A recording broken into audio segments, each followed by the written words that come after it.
Hey guys, welcome to Relatable. I hope that you guys are having a great week. Happy Wednesday. Today we are going to talk about the LGBTQ town hall. I know that we're like a week late, but we're going to talk about what the Democrats think of people who believe in the Bible's definition of marriage, which is an exclusive relationship between one man and one woman. If you're curious about that subject and why Christians believe marriage is between one man and one woman, you can go back to an episode titled Biblical Marriage, and I explain from a biblical perspective why that is the case, why God set it up that way, and why it is so important and foundational to our faith. I know that we are talking about this just a little bit late. It's been covered by a lot of different people, but it is still circulated in the media, and for good reason.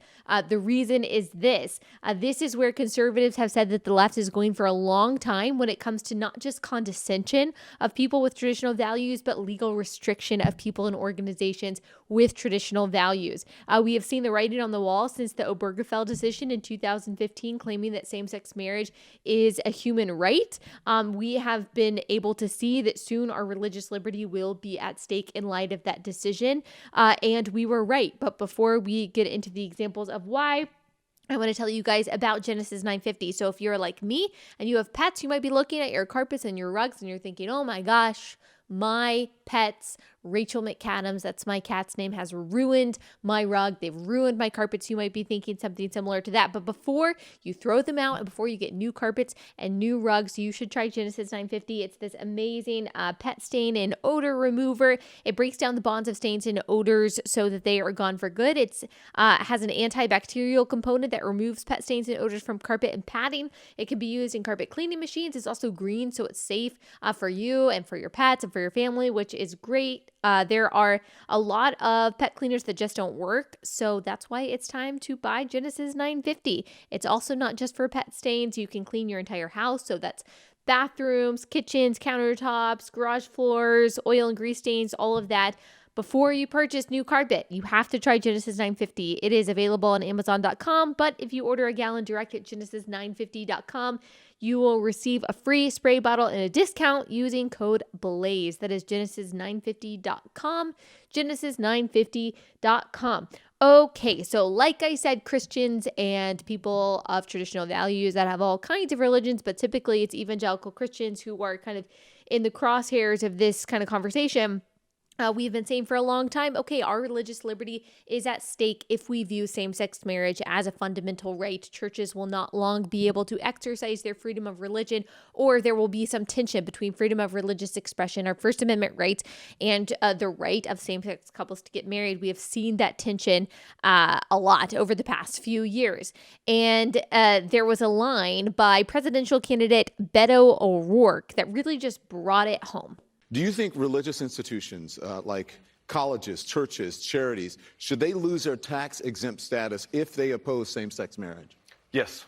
There can be no reward, no benefit, no tax break for anyone or any institution, any organization in America that denies the full human rights and the full civil rights of every single one of us. And so as president, we're going to make that a priority, and we are going to stop those who are infringing upon the human rights of our fellow Americans. So this means that churches, synagogues, mosques, religious nonprofits would lose tax exemption status, which they currently enjoy if they oppose same-sex marriage. And he doesn't say discriminate against a gay couple or gay people in hiring, which also religious organizations are allowed to do, but just oppose same-sex marriage in general. So what does oppose actually mean? Does that mean that a church couldn't preach against homosexuality?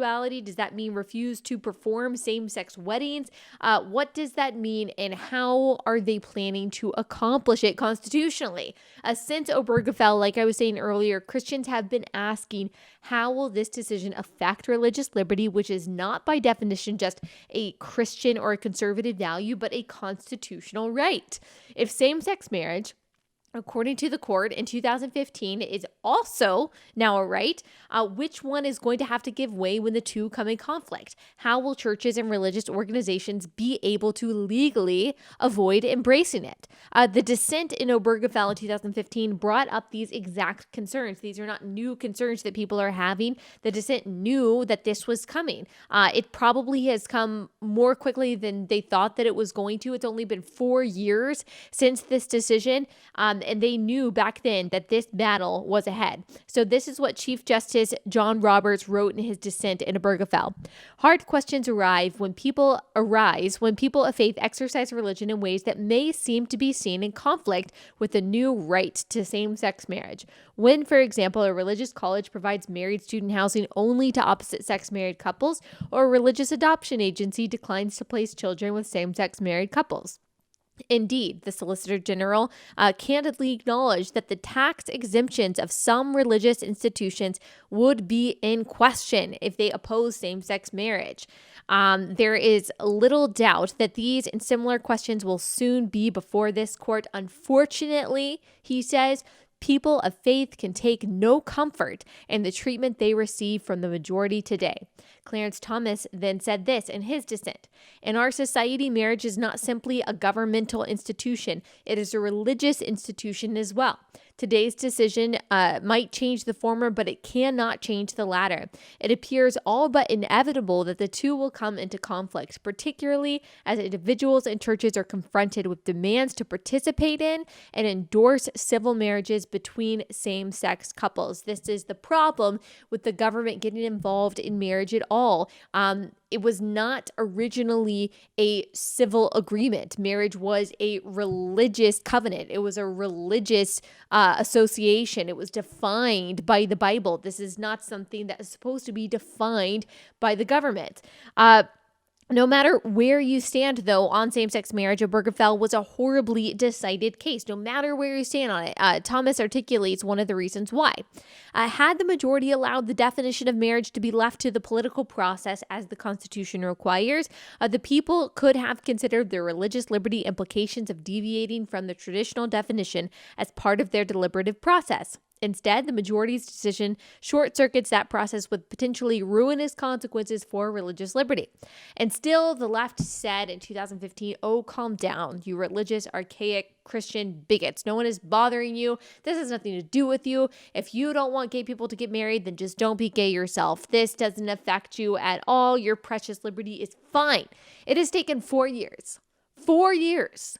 That's a short amount of time. Only 4 years for a Democratic candidate for the president of the United States to say outright that yes, if a religious organization opposes same-sex marriage, just opposes it, they will no longer have tax exemption status, which means effectively the organization is going to be punished by the government for not aligning with its definition of marriage, which of course is unconstitutional. This is what they hope to do. This is a definition of marriage, by the way, that is only, I've said this a few times now, that is only 4 years old. This new definition as between a man and a man or a woman of marriage is 4 years old, as opposed to the traditional definition of marriage, which is thousands of years old. If Christians who have held the same orthodox beliefs about marriage for millennia are being told that if you don't right now hop onto this train of progressivism, which less than 5 years ago redefined marriage as something that it has never been defined as, then you are in trouble.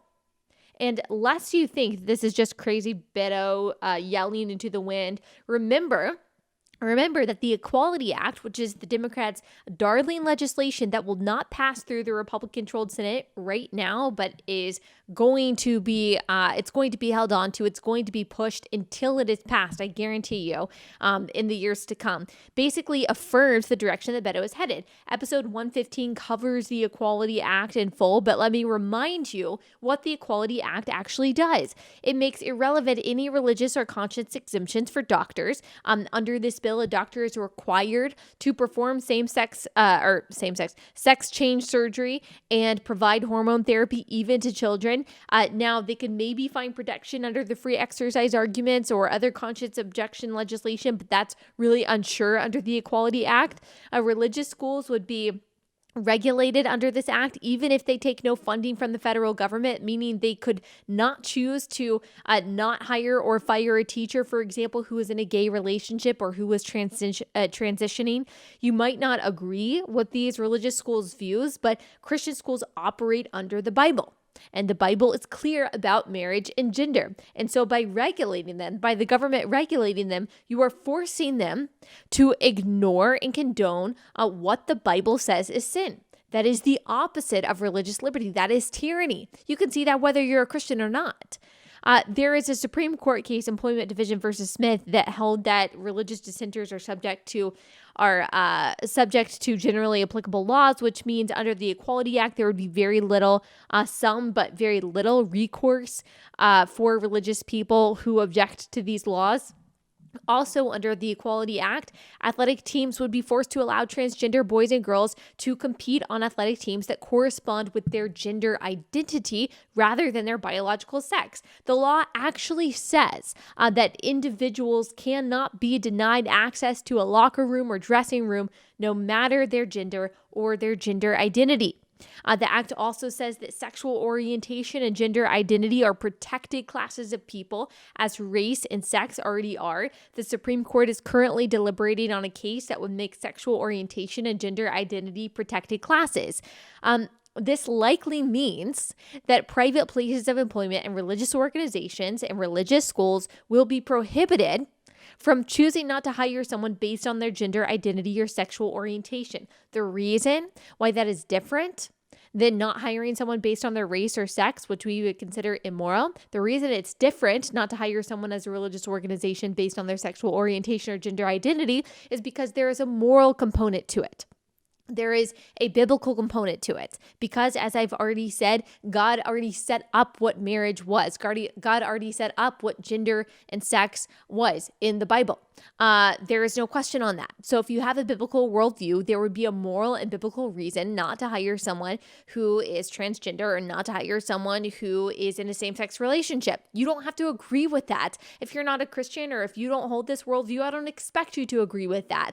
But people who do have that worldview should have the freedom to exercise their religion as they see fit. And if you think this won't soon apply to the curriculum that's taught in these private schools and these Christian schools, you are crazy. I promise you that Christian schools are not immune from this.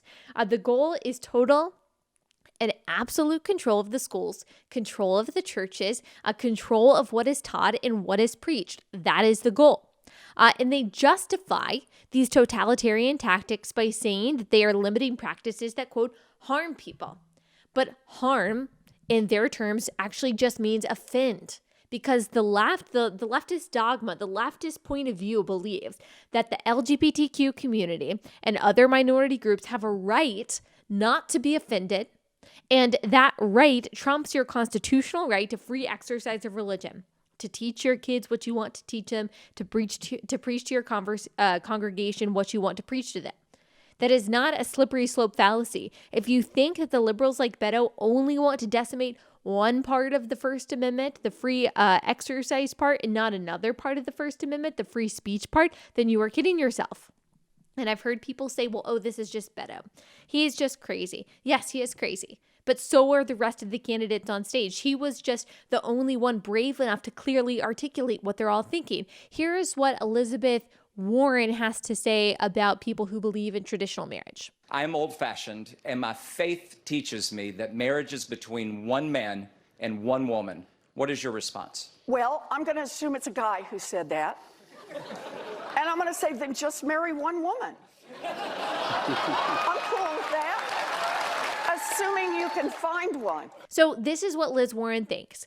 One, that only men apparently believe in biblical marriage. So that would mean that only men are Orthodox Christians. Only men believe in the sufficiency and the inerrancy of Scripture. We're right here, Liz. You're welcome to come on the podcast. There are hundreds of thousands of women in this country alone who believe that God defined marriage as between a man and a woman and that he did that purposefully.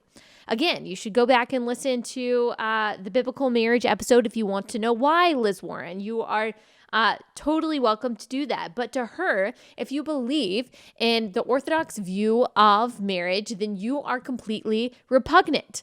No one would ever want to marry you. You are so unattractive to any potential spouse because of your religious beliefs. If that's not bigotry, I don't know what is. That's what all of these candidates think of you. If you allow the Bible to shape your worldview, which automatically and unquestionably includes the definition of marriage is between one man and one woman, then you are gross to them. You're gross. You're gross. You're disgusting. You are embarrassing. Remember when we talked about Taylor Swift's music video, You Need to Calm Down, in which she told all of us to calm down because we believe in the definition of marriage that has existed for thousands of years, that was authored by the creator of the universe.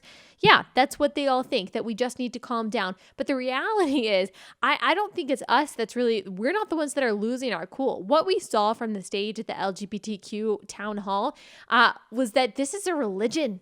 Progressivism is a religion. And if you for 1 second go out of their orthodoxy, which has only been around for a few years, if you for 1 second blaspheme them, if you for 1 second don't bow down to their God of progressivism, then you are a heretic. And you will be excommunicated, you will be punished, you will be thrown out, you will be regarded as a social pariah, and you will also lose your tax exemption status if you are a church who holds to a biblical definition of marriage. That's what they think of you. Joe Biden, the so-called moderate of the group, said this. The American people are better than we give them credit for. But we allow the homophobes to be able to control the agenda. So homophobes. Phobia means that you have an irrational fear of something. So he's saying that people, again, who believe in the Bible have an irrational fear of gay people, which isn't true at all. Just remember that he was the vice president for the guy who said in 2008, like that's not that long ago, guys. That's 11 years ago, just a little over a decade ago, Barack Obama said that he believes that marriage is between one man and one woman. That shows you just how fast this revolution has gone.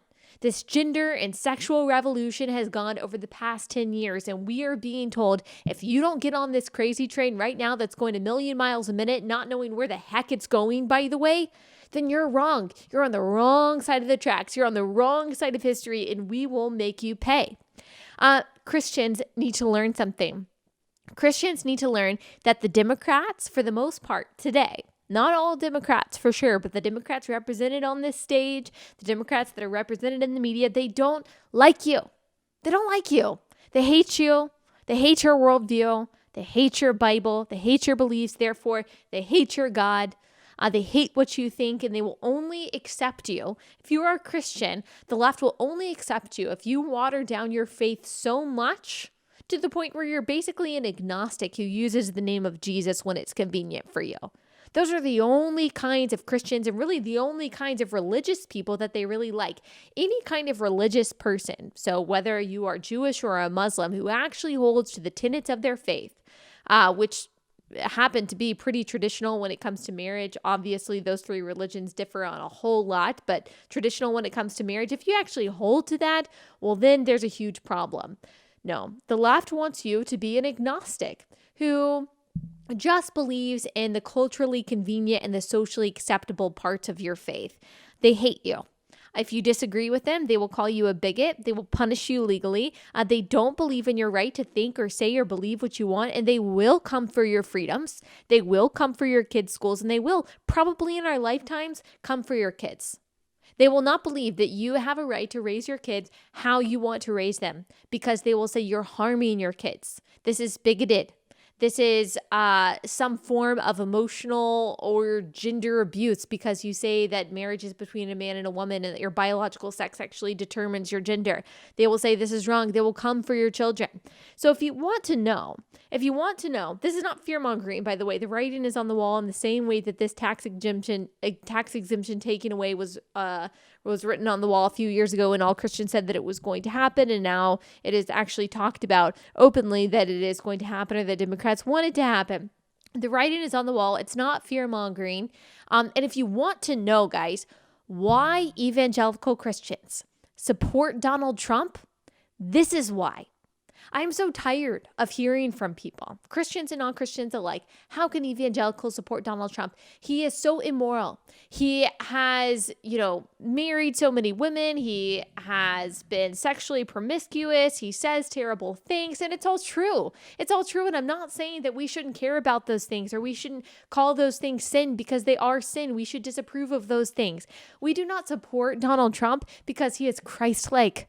We don't support Donald Trump because he's perfect or we want him to be our pastor. We support Donald Trump because, unlike all the Democrats, he's not going to war with evangelical Christians.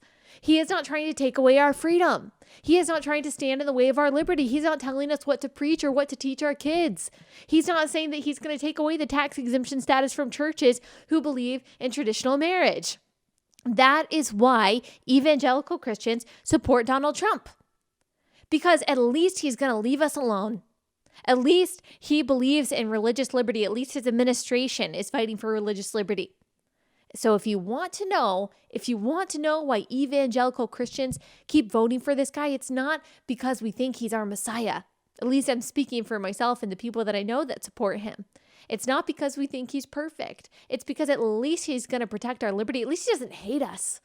At least he doesn't condescend us. At least he doesn't demonize us. At least he doesn't say that our sincerely held beliefs are bigotry and discount them as not real. Invalidate them as a way to hate people, because that's not what they are. At least he's not Elizabeth Warren. These Democrats at the town hall that we're talking about just made clip after clip of Trump campaign commercials. This is what they think of you, religious people. This is what they think of you, Christians. They hate you. They hate you. They patronize you. They think you're gross. They think you're archaic. They think there's no way that you've ever thought for yourself, that there's no way that you could possibly be intellectual, that you could possibly be genuine in your faith, that you are just a Westboro Baptist Christian that hates people. They couldn't possibly understand how you can love people and disagree with their sin.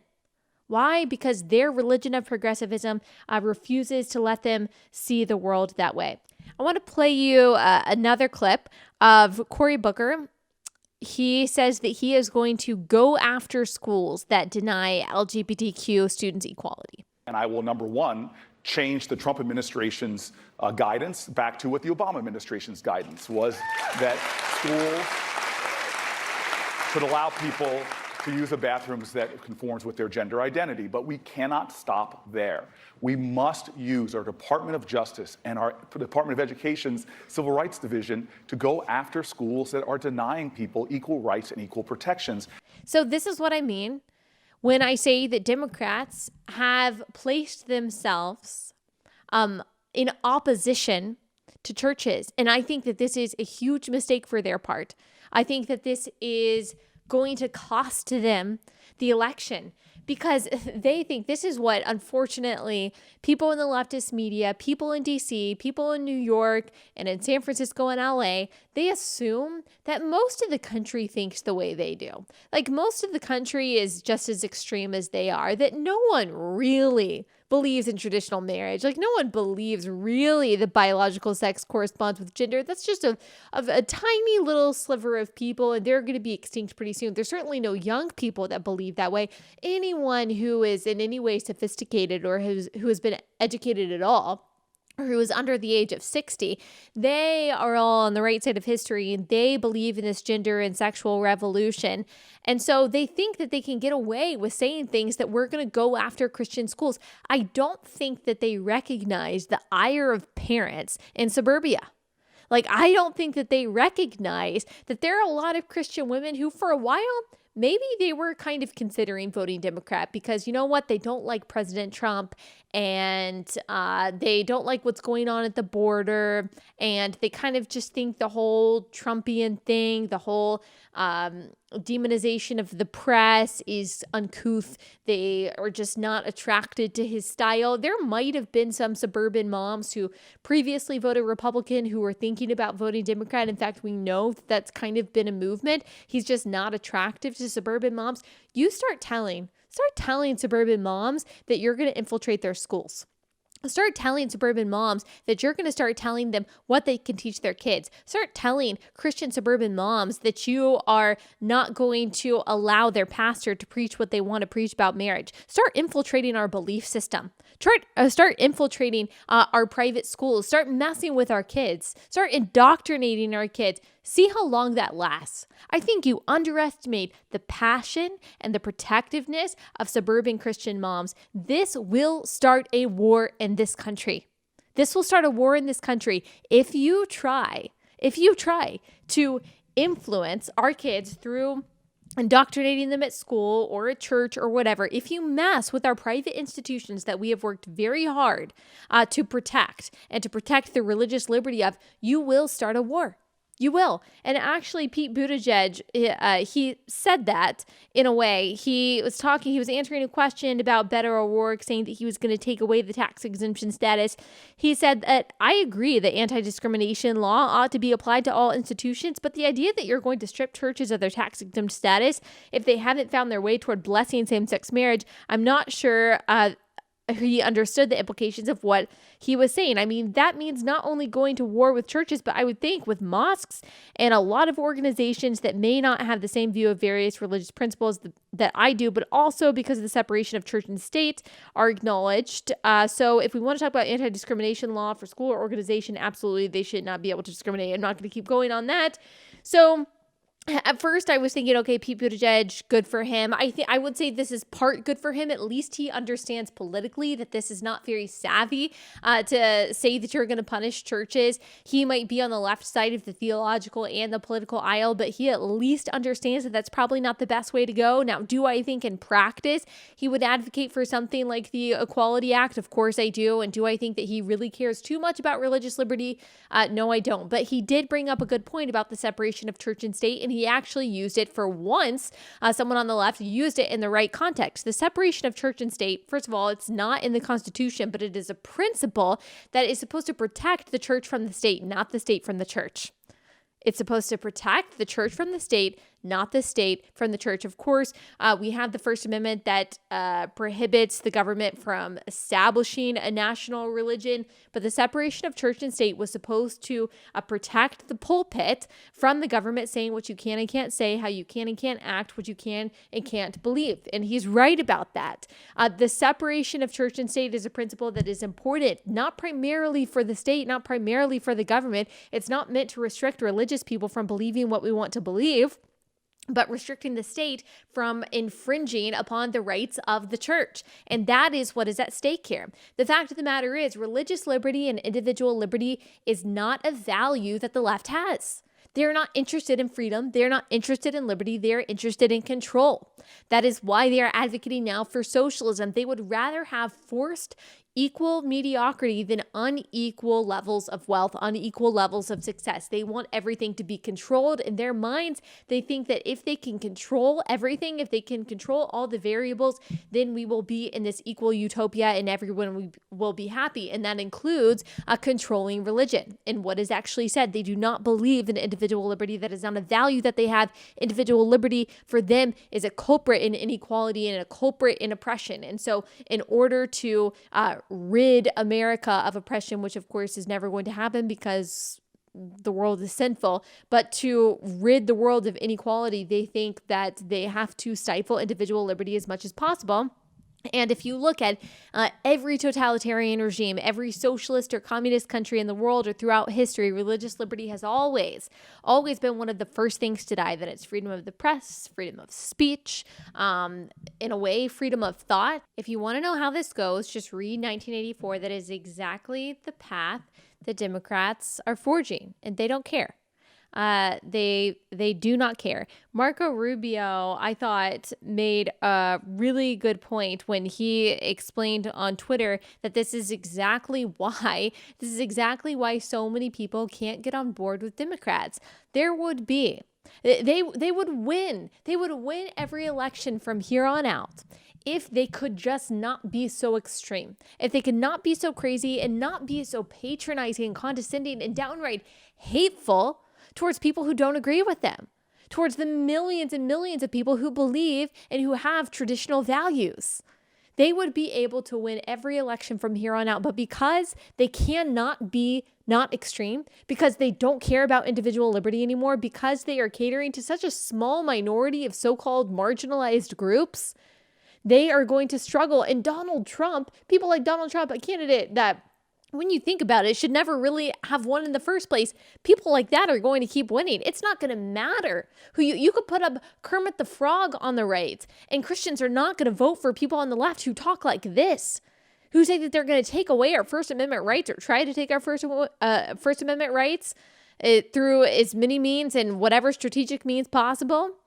It's just not going to work for them, and they don't understand. And Marco Rubio said that. He said, this is exactly the reason why so many people in the middle of the country, so many people who just don't agree religiously, ideologically with Democrats, why they can't get on board. It's because of this elitism, this condescension of people with traditional values. Elizabeth Warren is a snob. And he's exactly right. Of course, he got dragged for this, which shows you there is obviously a good portion of the country who agrees with her, who agrees with Beto O'Rourke. They don't care. Also, there is not a constitutional respect that is a value for the left. They really couldn't care less about that. They think a lot of people on the left, not everyone, but a lot of people on the left believe that this is stolen land, that America is fundamentally a racist and horrible country. And so why should it matter whether or not we uphold the Constitution? Why should it matter whether or not people that we don't agree with have liberty and have the freedom to exercise their religion how they want to, have the freedom to say and think what they want to? Why do we care about that? A lot of people on the left would say because truth, because freedom, because individual liberty, constitutionality, these are not values that the left upholds. And we can see that extremely clearly when it comes to the Democratic candidates. So now this is mainstream. So we're talking about mainstream Democrats who hate Christians and who hate Christianity and who hate any kind of orthodoxy or traditional characteristic of beliefs. This is not just some fringe group. This is not Antifa that we're talking about. This is not just AOC or the Squad. These are people running for president of the United States who represent the mainstream of the Democratic Party. They don't represent everyone in the Democratic Party, but to say that they're not mainstream would be a little bit crazy. I want to talk about just a couple other things really quickly because I thought it was remarkable. I want to play you this clip from AOC talking about climate change in Denmark, I believe it was. Deeper still, we don't have to project 1 minute into our future to see that the climate crisis is already here. On this note, I speak to you not as an elected official or public figure, but I speak to you as a human being. A woman whose dreams of motherhood now taste bittersweet because of what I know about our children's future. And that our actions are responsible for bringing their most dire possibilities into focus. So first of all, let me tell you why I was encouraged by this clip. I am encouraged if she's telling the truth that she has a dream of motherhood. That's great. I really am glad for that. Like I want AOC. Now there's going to be a lot of jokes out there about, oh, AOC shouldn't have kids. She shouldn't reproduce. I don't agree with that. I think having a kid makes you a better person. I think that it makes you more responsible. I think it makes you see things differently. I think that it also brings you back into your Christian faith if you have maybe walked away or you haven't been taking it seriously. It just has a way of sanctifying you. It has a way of making you more responsible and be able to see the future in a different light. I think that having a child would greatly mature AOC, and I hope that she gets married first and has a child. I think that would be a wonderful thing for her to do. So I know a lot of people are saying, oh no, AOC shouldn't have a kid. I hope that she has a kid. And I hope that she realizes then that climate change isn't all that she thinks it is. I'm not saying that we shouldn't care about the earth, that we shouldn't be good stewards of creation, because of course as Christians we believe that we should, but I don't believe it's this dire circumstance and this imminent threat that the left thinks it does, that the world is going to end in 12 years. I think there are probably some common sense free market solutions that we can employ and not absolute takeover of the government like AOC's Green New Deal would be. I wonder if she would kind of change her mind on that. So I'm actually encouraged. Yes, this is hyperbolic. Yes, it's a little bit crazy, but I'm encouraged that she actually has a dream of motherhood. I think that she should pursue that. So that's the update from some of our friends on the left. This is going to be a crazy election, guys. It's going to be crazy. Like, I'm not looking forward to it. I feel like the election just happened of 2016. I feel like it just happened. Like, I am talking to you as someone who, I'm just going to be honest, never been a big fan of Donald Trump's persona. Never been a big fan of his personality, the way that he does things. I was on team no tweets. And yeah, I did vote for him in 2016 because when it comes down to a general election, it's a binary choice. It just is. I've heard all the arguments to the contrary. I don't know. I understand not voting for either of them. It was a binary choice. There was no way that I could vote for Hillary Clinton, an advocate of abortion and infanticide and as deeply corrupt as she was. I knew that even though Donald Trump wasn't perfect, even though he wasn't as Christ-like as I would want a president to be, that he was at least going to surround himself by people who would advocate for conservative values and advocate for things like religious liberty, which all Christians should care about.